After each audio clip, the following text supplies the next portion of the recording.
ஜூலை மாதம். இன்றைய வாக்குத்தத்தம். Praise the Lord. ஆண்டவராகிய இயேசு கிறிஸ்துவின் நாமத்தில் எங்களுடைய கெட்செமனே மினிஸ்ட்ரி சார்பாக உங்கள் யாவரையும் வாழ்த்துகிறேன். நீங்கள் எல்லாரும் எங்களுக்காக ஜெபிக்கிறீர்களா? எங்களுடைய ஊழியத்தை குறித்த செய்திகளை எல்லாம் யூடியூப் சேனலிலே நாங்கள் டவுன்லோட் பண்ணி வச்சிருக்கிறோம். நீங்கள் அதிலே பார்த்து கர்த்தரை மகிமைப்படுத்துங்கள், கர்த்தருடைய வசனத்திலே வளருங்கள். இந்த வருஷத்திலே 6 மாதங்களை நாம் கடந்து போய்விட்டோம். இந்த 6 மாதம் அளவு கர்த்தர் நம்மை சுமந்து கொண்டு வந்தார். ஒரு தகப்பன் தன் பிள்ளையை சுமந்து கொண்டு வருகிறது போல நம்மை சுமந்து கொண்டு வந்தார். இந்த 6 மாதம் கடந்து இந்த 7ஆம் மாதத்திலே வருடத்தின் பாதியை கடந்து வந்தோமே.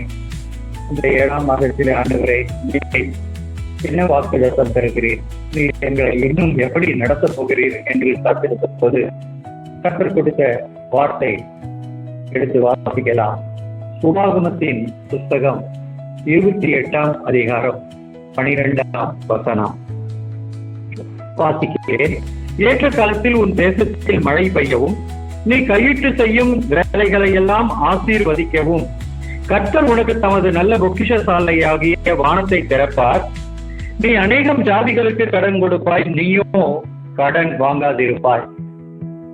இதிலே பல வசனங்கள் இருந்தாலும் ஆண்டவரே, இதிலே குறிப்பாக இந்த மாதத்தில் என்ற எந்த வசனத்தை சொல்லி தேற்றுகிறீர் என்று கேட்டபோது கர்த்தர் தமது நல்ல பொக்கிஷசாலையாகிய வானத்தை திறப்பார் என்று சொன்னார்.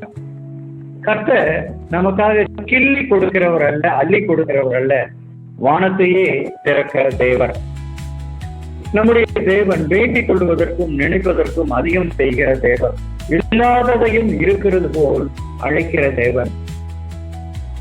நம்முடைய பக்தர்களுக்கு, தமது நீதிமான்களுக்கு இரவும் பகலும் ஓயாமல் வேண்டிக் கொள்ளுகிறவர்கள் விஷயத்திலே அவர் தாராளமாய் இருக்கிறார்.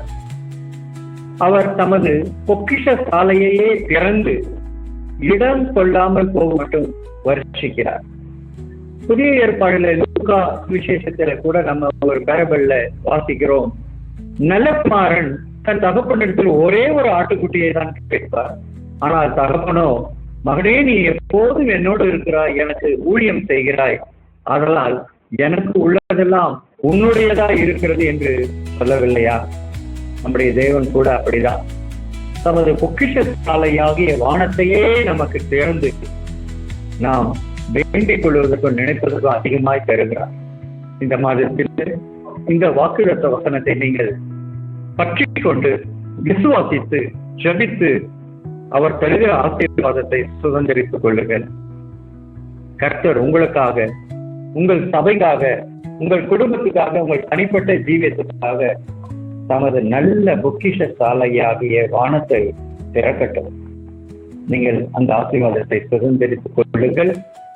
இந்த 7ஆம் மாதம் ஜூலை 2026 தேவன் கொடுத்த இந்த வசனத்தை நாம் விசுவாசிப்போம். கண்களை மூடி ஜெபிப்போம். நல்ல தகப்பனே, நாங்கள் உண்மை நன்றியோடு துதிக்கிறோம். தேவனே, உமது வாயிலிருந்து வந்த வார்த்தைகள் ஒன்றாகிலும் தரையில் விழுந்து போவதில்லை. இஸ்ரவேலுக்கு சொன்ன நல்வார்த்தைகளை ஒன்றும் தரையில் விழுவது இல்லை. உமது கிருபையுள்ள வார்த்தைகள் உமது பிள்ளைகள் பெற்றுக்கொண்டு அதை விசுவாசித்து அதன் பலனை சுதந்திரித்துக் கொள்ளும்படிக்கு உமது நல்ல பொக்கிஷ சாலையாகிய வானத்தை நீர் திறக்கிறாக.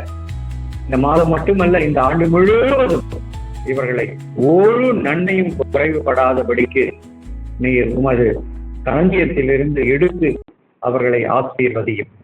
இயேசு கிறிஸ்து நாமத்தை ஆசீர்வதித்து ஜெபிக்கிறேன் நல்ல பிதாவே. ஆமென், ஆமென், ஆமென். கர்த்தர் உங்களை ஆசீர்வதித்து காக்க கடவர், தமது முகத்தை உங்கள் மேல் பிரகாசிக்க கடவர். இந்த மாதம் முழுவதும் நீங்கள் ஆசீர்வாதமாயிருங்கள். எங்களுக்காகவும் தொடர்ந்து ஜெபித்துக் கொள்ளுங்கள். கர்த்தர் உங்களை ஆசீர்வதிப்பாராக. ஆமென்.